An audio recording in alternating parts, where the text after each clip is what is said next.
घबराहट हो, कुरान पढ़ते वक्त जिसको घबराहट हो, समझ जाना दो में से कोई एक चीज है, या तो उस पर किसी ने जादू किया है या तो उसका ईमान उसके सीने से निकल गया है। अगर उस पर जादू नहीं है और उसका ईमान मौजूद है तो उसको कुरान पढ़ते वक्त ऐसा लगेगा कि और पढ़ और पढ़ और पढ़। वजह ये है, बहुत खूबसूरत वजह है, उसको दिल के कान से सुन ले। बहुत खूबसूरत वजह है। देखो, जब कोई शख्स परदेश जाता है, वतन से बाहर जाता है, अभी तो दुनिया सिमट गई और मुट्ठी में हो गई है दुनिया, तो कहीं आने जाने की अब उतनी अहमियत नहीं रह गई है। पहले जब कोई बंदा वतन से परदेश जाता था, तो परदेश जब बंदा जाता था तो उसके वतन से खत जाता था, उसके घर से खत जाता था। बल्कि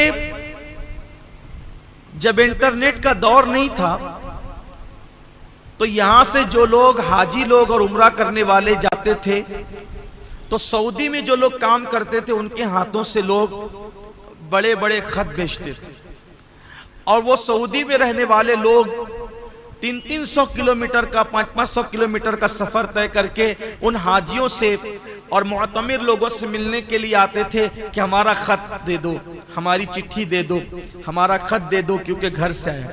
और जब वो खत आता था तो इतनी खुशी होती थी, ऐसा लगता था कि जैसे हम अपने किसी बिछड़े हुए से मिल गए।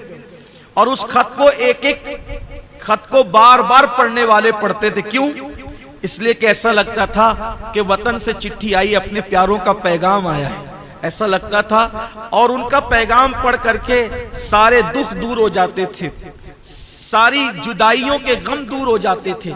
ऐसा होता था कि नहीं होता था? होता था। ठीक इसी तरह बिला तमसील, मिलाने के लिए नहीं, सिर्फ समझाने के लिए, हम भी परदेश में, यहां हम भी परदेश में हैं। हमारा वजूद दो चीजों का मुरक्कब है, हमारा वजूद दो चीजों का मुरक्कब है, एक हमारा जिस्म है और एक हमारी रूह है। तो जिस्म तो बना है यहां से और रूह आई है वहां से, परदेश से रूह आई है। तो अब चूंकि जिस्म यहां का है लेकिन रूह है परदेसी, तो अब ये रूह जिस्म के पिंजरे में बेचैन होती है, बेकरार होती है। किसके लिए? देश के लिए, वतन के लिए, यार के लिए। जहां से आई है उसके लिए फड़फड़ाती है, बेचैन होती है, बेकरार होती है।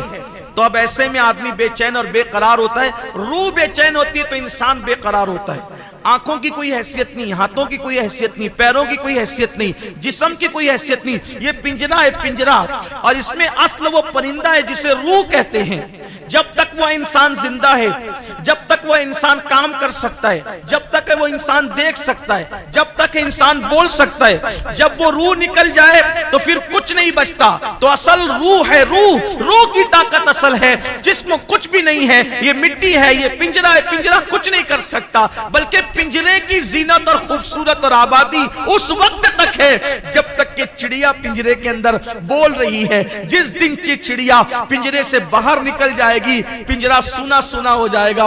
हम सफीरो बाग में हैं, कोई दम का चहचहा, बुलबुलें उड़ जाएगी, सूना चमन रह जाएगा। चमन की बागो बहार उन परिंदों से जो चहचहा रहे हैं। तो ये परदेश से आई भी रूह है, ये बेचैन होती है तो पूरा वजूद बेचैन हो जाता है। मेरे अल्लाह ने रहम किया रूहों की दुनिया पर, मेरे अल्लाह ने करम किया रूहों की दुनिया पर। ऐ रूहो जाओ और जिस्मों के अंदर मुकीम हो जाओ। रूहों ने कहा होगा, मौला तेरे दीदार के बगैर, तेरे जलवों के बगैर हम कैसे रह सकेंगे? तो यार ने कहा, मैं न सही میں اپنی طرف سے تمہیں چٹھی بھیجوں گا، اپنی طرف سے میں پیغام بھیجوں گا، اپنی طرف سے خط بھیجوں گا، تو یار نہ صحیح یار کا فرمان پڑھتے رہنا اور دلوں کو چین اور سکون عطا کرتے رہنا۔ تو جب تلاوت قرآن کی جاتی ہے تو روحوں کو سکون ملتا ہے، روح کہتی ہے یار کی چٹھی آئی ہے، یار کا پیغام آیا ہے، یار کا فرمان آیا ہے۔ اسی لیے انسان کے دلوں کو سکون ملتا ہے۔ مرنے والے کے سرانے سورہ یاسین کیوں پڑھتے ہیں؟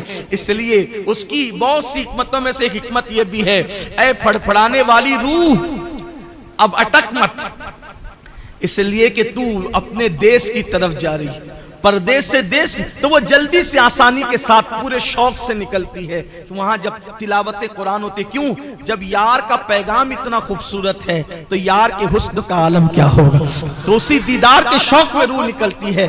اس لیے قرآن پڑھیے اور خوب پڑھیے، بلکہ آپ سب سے کہتا ہوں اس وقت تک مت سوئیے جب تک کہ کم سے کم قرآن کی ایک رکوع نہیں پڑھ لیتے۔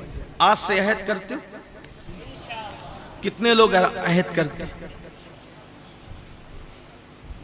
کچھ کہیں گے ہمیں قرآن پڑھنا نہیں آتا، کوئی بات نہیں۔